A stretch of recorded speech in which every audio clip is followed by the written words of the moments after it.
Haciendas y Conventos de México, documento testimonial del acervo cultural arquitectónico del México colonial.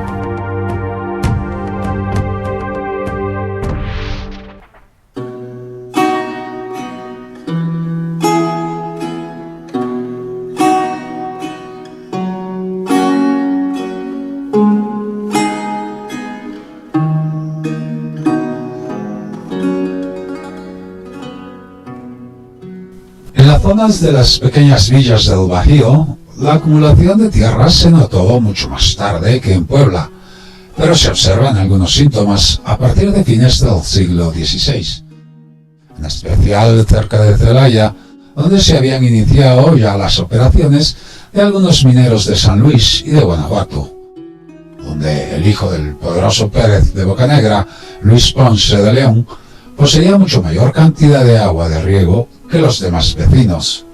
Así también, en 1603, por la falta de capitales para construir una toma de agua indispensable, la Nueva Salamanca recibió autorización de vender 30 títulos de tierras de su distrito sin la obligación correspondiente de residir. 30 vecindades sin existencia. Los compradores no podían ser sino capitalistas y grandes propietarios de la capital o de otras partes. El afán de poder parecía insaciable por su propia naturaleza. Los grandes trataban sobre todo de eliminar a sus vecinos, de absorber los dominios circundantes, de extenderse definitivamente para ser los únicos dueños del suelo, sin preocuparse, no obstante, de la explotación de sus tierras. He aquí las palabras que un oidor de Guadalajara dirigió al rey en el año 1585. Los que han asentado una estancia han procurado, por merced o por compra de otras, haber todos los sitios de estancias contiguas, con una estancia que han poblado y con muy poca cantidad de ganado, de donde resulta grave, inconveniente y daño a los vecinos de estas partes, que ya no hay un sitio de estancia que dar, por tener ocupada tanta tierra, o por mejor decir, usurpada contra razón. Y lo mismo, al pie de la letra, pasa en las minas, que según dice, son acaparadas por personajes que no las explotan. Tal vez no se ha aventurado a adivinar ciertos rasgos psicológicos del español del siglo de oro, en ese escaso interés por una ganancia calculada. Y quizá también en ese gusto por lo desmesurado que veremos exacerbarse en el norte sin límites.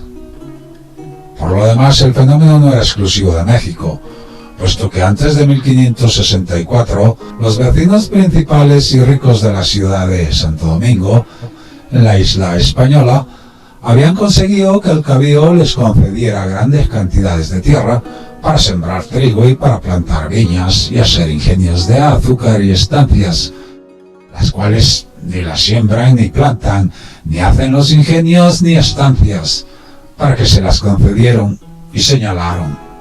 Y así están las tierras sin labrarse, y los labradores y las otras personas que lo harían no osan, porque luego se lo estorban, diciendo que son suyas, saliendo con sus títulos y concesiones, de lo cual la dicha isla y vecinos de ella, en especial la gente pobre y menuda, reciben mucho daño. Se observa aquí en general una tendencia marcada a la concentración de las propiedades en pocas manos.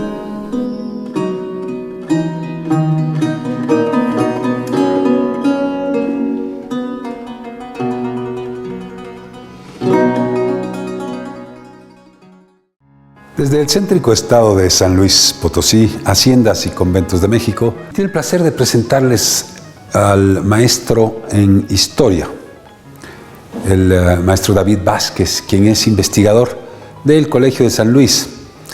Este colegio pertenece a una asociación de colegios que hizo precisamente el Colegio de México, este prestigiado órgano de investigación científica y humana también, de humanidades. Desde aquí, desde el Colegio de San Luis, les vamos a presentar esta entrevista con el maestro en historia e investigador David Vázquez.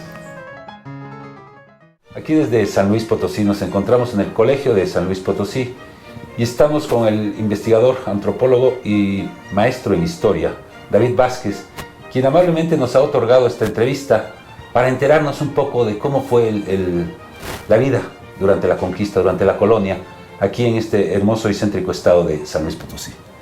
Maestro, muy buenos días. Buenos días, ¿qué tal? Ahora sí, cuéntenos un poco esto de que nos estaba diciendo que es especialista en la sal y todo esto, ¿no?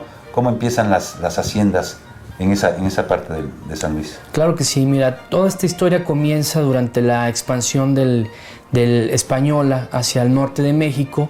Lo que todos sabemos fundamentalmente era que los españoles iban en búsqueda de los minerales. No solo la exploración y la expansión de la colonia, sino también el conocimiento de que existía por esta parte del país yacimientos de oro y de plata. Entonces, ya tenían cierto conocimiento. Ya tenían cierto conocimiento, había habido ciertos reportes, por ejemplo, de las primeras yacimientos de plata que se descubren, pues son los de Zacatecas, ¿no?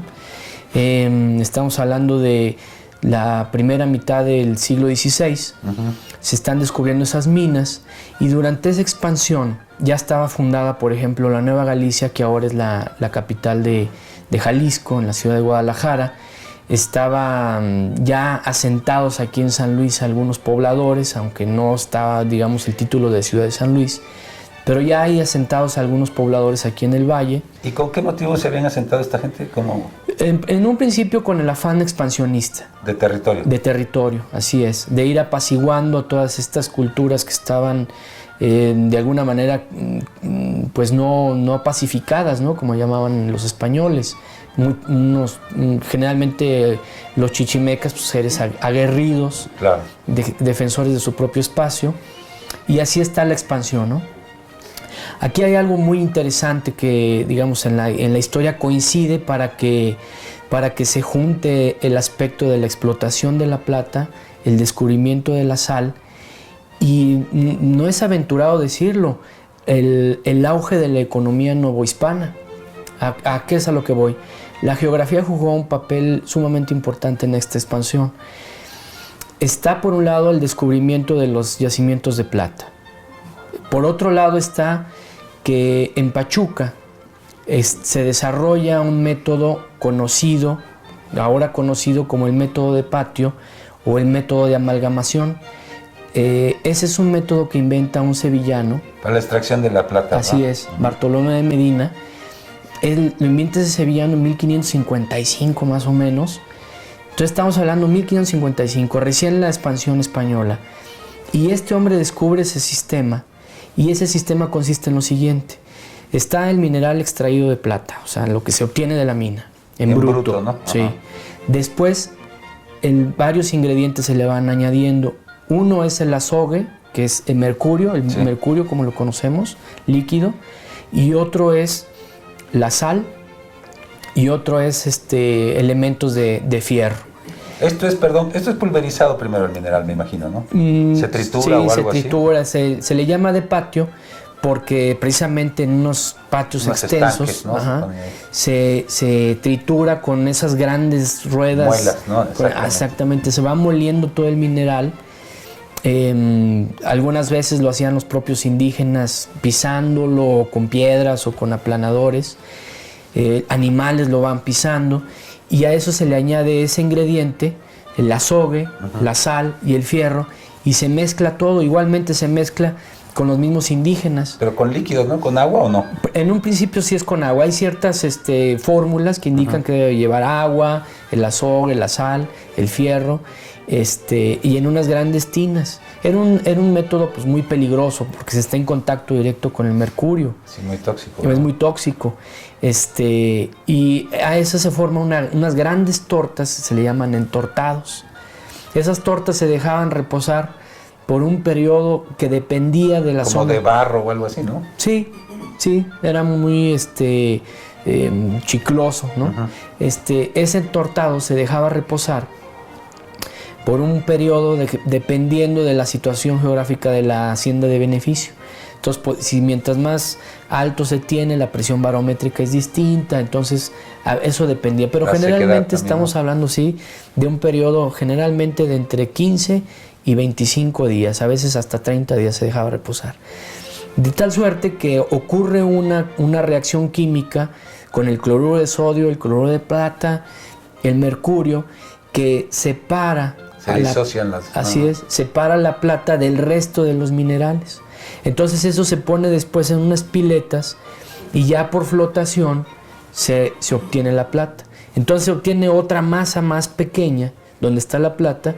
Esa se coloca en una especie como de rejilla encima, abajo fuego, encima se tapa con una campana y se empezaba a fundir. Se vaporiza lo que no sirve. Entonces ahí lo que había es una pérdida del mercurio. El mercurio está cubriendo la plata, el mercurio se funde, cae, y eso también se recogía para volverlo a aprovechar. Claro. Y queda una bola que era la plata pura.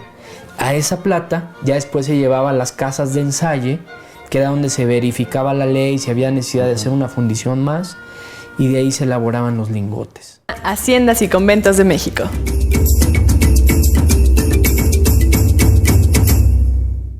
Este método de amalgamación que se le llamaba en frío, porque no era propiamente una fundición, requería del ingrediente fundamental el azogue, que se traía de Huancavelica o de Almadén en España, o si no también se obtenía de algunas zonas de aquí de México, pero no era muy abundante, y la sal. De manera que cuando se descubre la sal en las salinas del Peñón Blanco, que las salinas del Peñón Blanco se localizan en un municipio en el altiplano potosino, muy cerca de Zacatecas. Estamos hablando de una zona central donde se podía distribuir la sal con mucha facilidad: Zacatecas, Pánuco, el Fresnillo, aquí mismo en San Luis Potosí, Guanajuato, toda la zona de Charcas, aquí en San Luis Charcas, Matehuala, Cedral. Se forma una especie como de U, podríamos decir. Toda la zona minera. Así es. Y en medio, el gran altiplano potosino y parte de Zacatecas. Una zona completamente desértica y que está en unas zonas así como en cuenca. Y ahí viene la razón por la que se forma la sal. Resulta que aquí hay una serie de cuencas arreicas, o sea, son lagunas que no tienen salida al mar. Y secarla. Ajá, y entonces lo que ellos hacían era concentrarla en unas piletas a cierto nivel, con una gran cantidad de agua, y ahí le llaman las concentradoras, de manera que se evapore y le echan agua, se evapora y le echan agua. Se van acumulando ahí. Que se vaya acumulando la densidad de sal en el agua. Luego por gravedad las pasan a otras piletas, que son las cristalizadoras. Se baja el agua y aquí tiene un nivel menor de agua, menor volumen, de manera que ahí la evaporación sea rápida. Hablemos de 15 días. En 15 días se forman unos cristales, unas laminillas, que le llaman la flor de sal, y poco a poco se van formando los cristales de sal, que luego se recoge en montones y se obtiene la sal de grano. Una sal más limpia, más pura, más concentrada que la sal rastrillada con toda la tierra de la... Así es. Se le ocurrió a Joaquín Errazo también poner calderas, y las instaló, pero no funcionaron porque el desierto potosino carece de la leña suficiente, claro, para generar el fuego. Combustible. Así es. Entonces, ese proyecto le costó mucho trabajo, muchos años implementarlo, pero tuvo que desechar.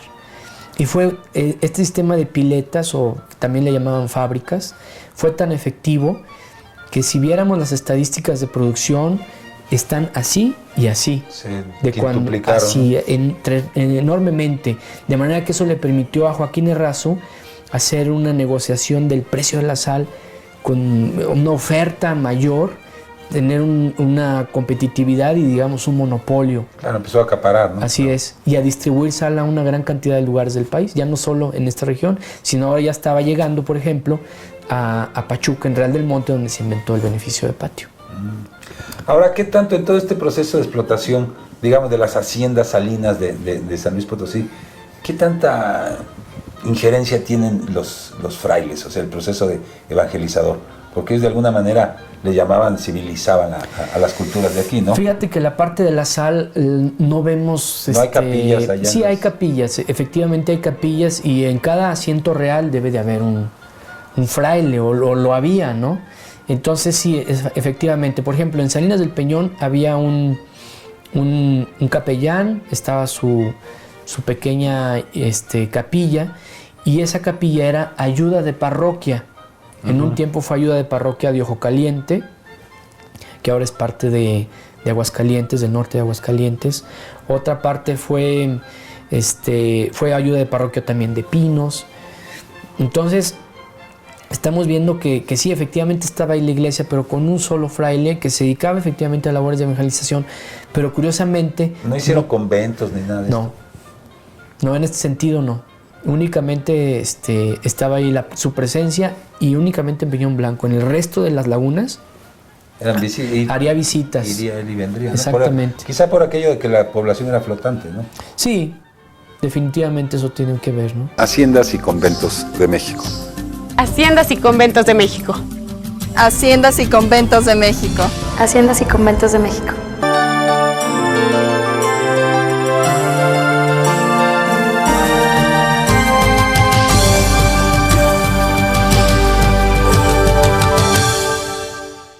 Desde San Luis Potosí, Haciendas y Conventos de México continúa su viaje a través de la hermosa República Mexicana.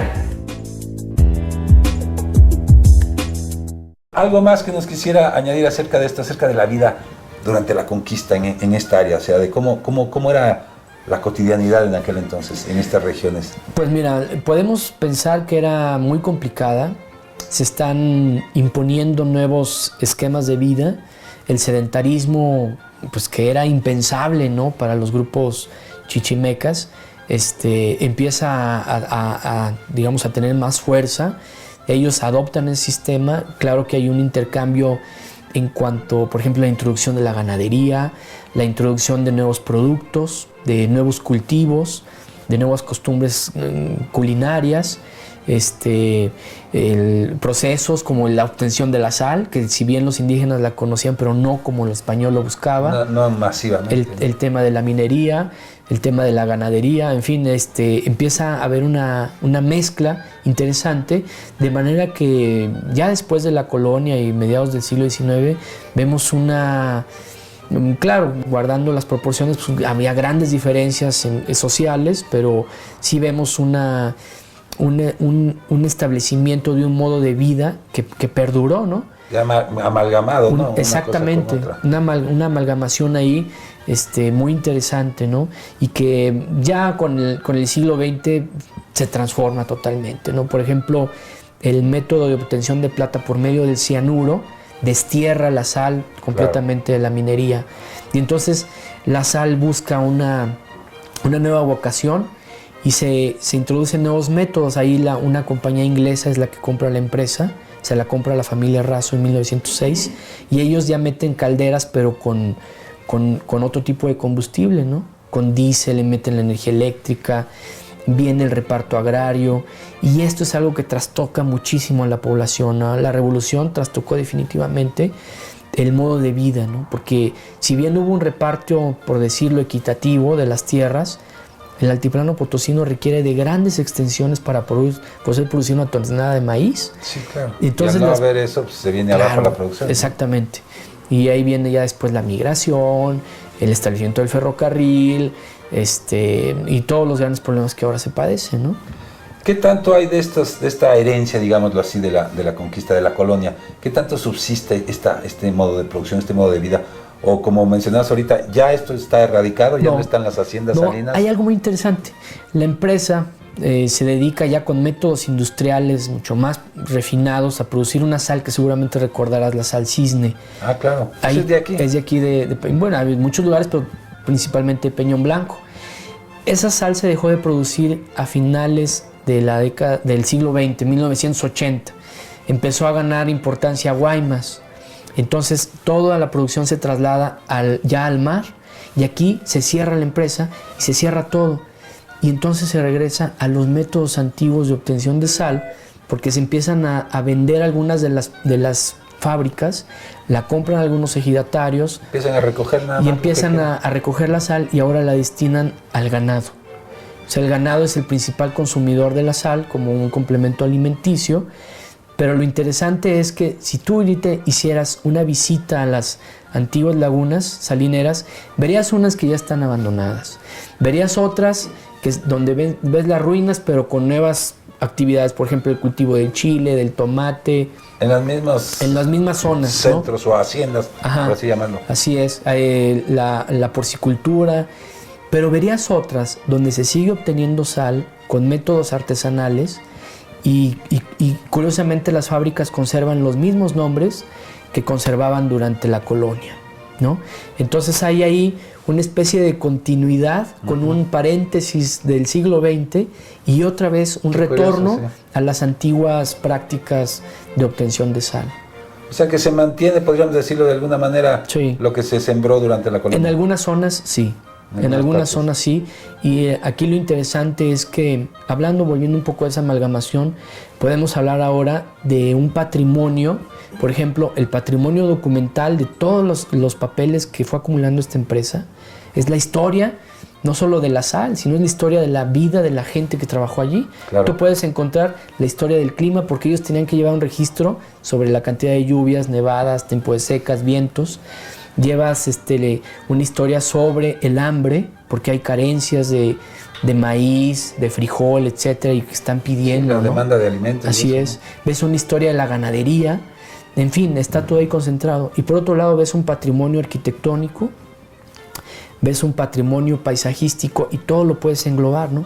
Hay un patrimonio precisamente histórico, cultural, paisajístico en esta región, pues digna de conocerse, ¿no? Claro. Y poco tomada en cuenta incluso por los mismos historiadores de la minería, ¿no? El tema de la sal es algo que no se ha abordado, ¿no? No es mucho de dominio público, ¿no? No. Las haciendas salinas, por eso, de ahí nace un poco, ¿no? El meternos en este tema, porque realmente son poco, como dices, ¿no? Poco nombradas. Sí, casi se le ha dado. Están las de beneficio de metal, las agropecuarias. Así es. Las de beneficio del azúcar, ¿no? Pero las salinas realmente como que no sé. Y la sal, que es básico, ¿no? Es básico para la vida, ¿no? Porque permite que nuestro corazón lata, que hay intercambio de fluidos, nuestras lágrimas, nuestra sudoración. O sea, es una sustancia fundamental para la vida y que está ahí presente en varios aspectos de nuestra cotidianidad, ¿no? Claro. Bien, maestro, pues muchísimas gracias. Muy amable por habernos otorgado esta entrevista. Y esto es Haciendas y Conventos de México desde el Colegio de San Luis en el estado de San Luis Potosí.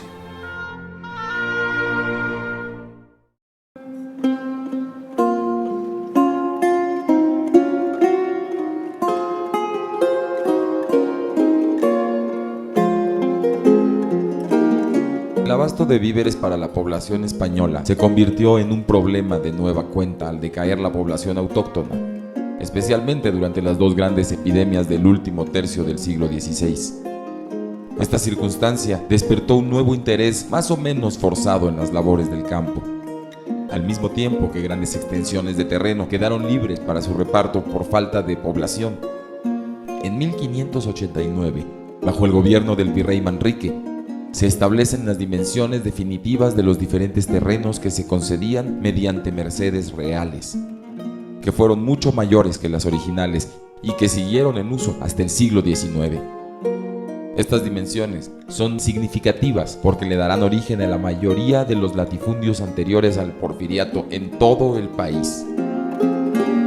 A partir de esta fecha, la medida de una caballería será un rectángulo de 1104 varas de largo por 552 varas de ancho, con una superficie de 609.408 varas cuadradas, que equivalen a 42 hectáreas con 79 áreas, es decir, 427.900 metros cuadrados.